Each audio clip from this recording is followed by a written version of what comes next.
You requested it and I listened. This video will teach you how to draw Drake. What's that, you say? You failed art class? You have a low frustration tolerance and you have a fear of pencils? No problem. Check out the gallery on my website or on my Facebook like page, and you'll see that thousands of people successfully completed my tutorials, and many had no previous art training. So even if you've had all of your fingers amputated and a nervous twitch, I got you covered. If you could draw shapes, you can successfully draw Drake. So hit the subscribe button, grab your pencil and paper, and let's begin. Step 1. Make the shape that you see. Step 2. Make the second shape. Notice that it is about the same height as the first shape. Step 3. Round out the shape for Drake's hair. Notice that it is slightly wider on your right side. Step 4. Make the two egg shapes. Step 5. Make the shape that you see. Notice that it is the same height as the forehead shape and the hair shape. Step 6. Make the lines for the nose. Notice the placement of these lines compared to the egg shapes for the eyes. Step 7. Drake needs ears. Don't stress out about the minor details. Notice that these shapes line up with the nose shape. Step 8. Make the bowl shape for the chin. Notice that it is slightly taller than the main shapes above it. Step 9. Make the neck and the body. Do it fast and save all of your concentration for the proper placement of the face shapes. Step 10. Add the two shapes for Drake's lips. Step 11. Add Drake's super thick eyebrows to the tops of the egg shapes from Step 4. Step 12. Add the upper eye lines. Notice the shapes that are created in between the eyebrow shapes and the upper eyes. This will help you get the placement correct. Also, as a general rule, there is one eye length in between each eye. This is not the case for Drake. There is slightly more space between the eyes. Step 13. Make the U shapes for the pupil and iris, and close the eye shapes. Hey, welcome to the shading part of the tutorial. I hope that was nice and easy for you. I tried to add a few extra steps just so that I could make it nice and descriptive. First thing I want you to do is get rid of all of the excess lines and just erase that. They were meant to be for measurement, so you're not going to need them. Hopefully you didn't press too hard, because sometimes you'll see white lines on top of your shading, and that means that you press too hard. It's something to keep in mind for the future, when you're trying to measure stuff. I am starting out with those eyebrows. Those are like ridiculous. They have, they're so thick. Usually they are, unless if it's a girl wearing mascara, you do not have something that is one shape, and one tone. But that, of course, is the case for his eyebrows. Maybe the edges at the top are going to be a little bit softer, but for the most part, these are some serious eyebrows. You want to put those in nice and dark. You want the eyes to be almost as dark as the eyebrows. Notice the shading underneath the lip. He has very protruding lips, and there's a strong shadow that happens right underneath. And he's also, famous for his 5 o'clock shadow.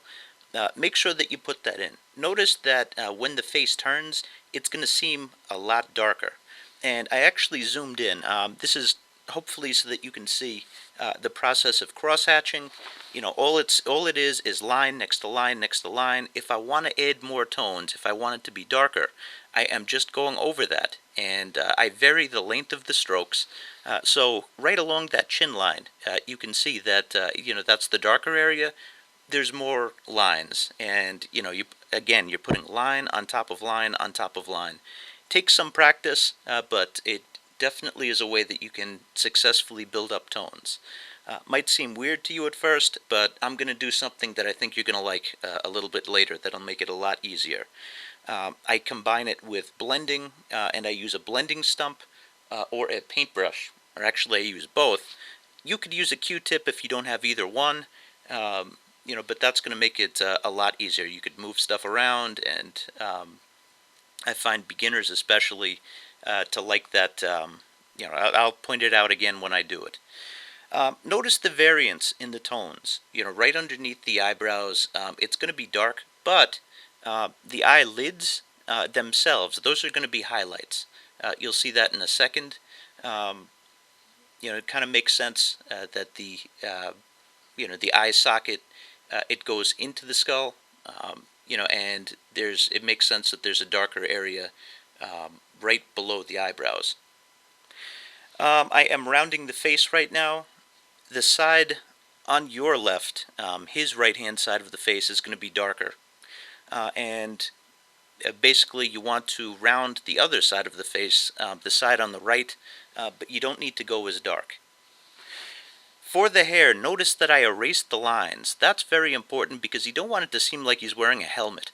And you want to keep the edges nice and soft. And I'm using a bunch of different pencils.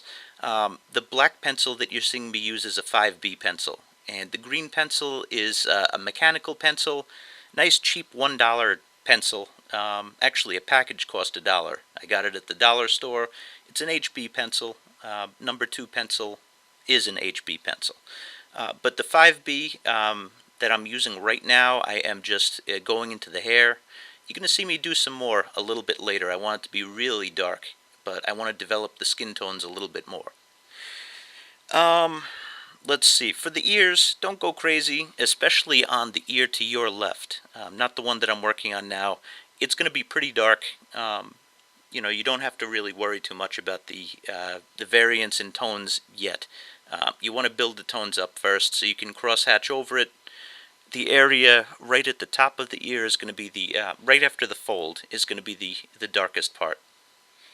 Okay, now, a second ago you saw me use the eraser for the first time, and I'm using that to carve out some tones, and now that piece of paper is the blending stump. That is just paper. There's no lead, or graphite is the actual term. There's no graphite in there. I just use that to move the cross-hatching around. You're seeing me use my fingers a bit, although you don't want to use that too much because you have oils in your hand and it'll make it tougher to shade, but sometimes it's the best option. I use the paintbrush when I want gradual, very gradual transitions in tone. I can use the blending stump when I really want to move something quite a bit. But the drawback to the blending stump is it kind of leaves a line, because you're working with a fine tip. The brush does not leave a line, and you have to be more patient with the brush. Some people try the brush, and then they're like, hey, wait, this doesn't work. It's not going to work until it accumulates the graphite. I see a lot of comments about that. Got to let it accumulate graphite, and then it'll move around the graphite. But very little, moves around at a time. It's something that you need some practice with, but you can definitely pick it up. You're seeing me use a lot of both. You're seeing me use both the blending stump and the graphite, and the paintbrush quite a bit in this. That shadow on the neck is pretty tricky. You want it to be almost as dark as the rounding area of the chin. You don't want it to be as dark. So you can use your eraser to take away, and then you could use your higher number B pencils, 5B, 6B if you wish, to get those values in there. I hope you see that I'm using a lot of different pencils. I'm trying to develop it evenly, maybe with the exception of the clothing. I knew the clothing was going to be dark. Believe it or not, that's actually a Prismacolor black pencil. I use that when I want really, really black tones. There's nothing as dark as that. It's a lot more matte, or less shiny than graphite, and that's something that you really have to take into account if you're going to use it. Notice that I am covering it with a graphite stick, a 9B graphite stick. So I add it and then I cover it with the graphite. It's a Prismacolor black pencil. It's very handy. You could get it for like $2 online, or maybe even cheaper if you see it at an art supply store. What am I saying? Art supply stores are the worst. They are more expensive than anything.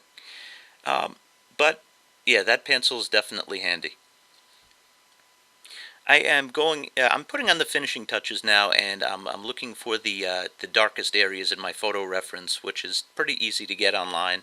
And I'm noticing the bottom of the nose and some of the stubble. I'm putting slightly more detail in. I'm just doing dots in the stubble. And another thing that I did that I forgot to point out before, I'm using the kneaded eraser to kind of like uh, hatch out, like little parts of the stubble also. And that'll make it a lot more lifelike. Finishing it up, I'm trying to make it look less flat. You'll see the difference in a minute with the darker tones. Edges of the face, the eyes. You really want to be really delicate touch at this point of the drawing.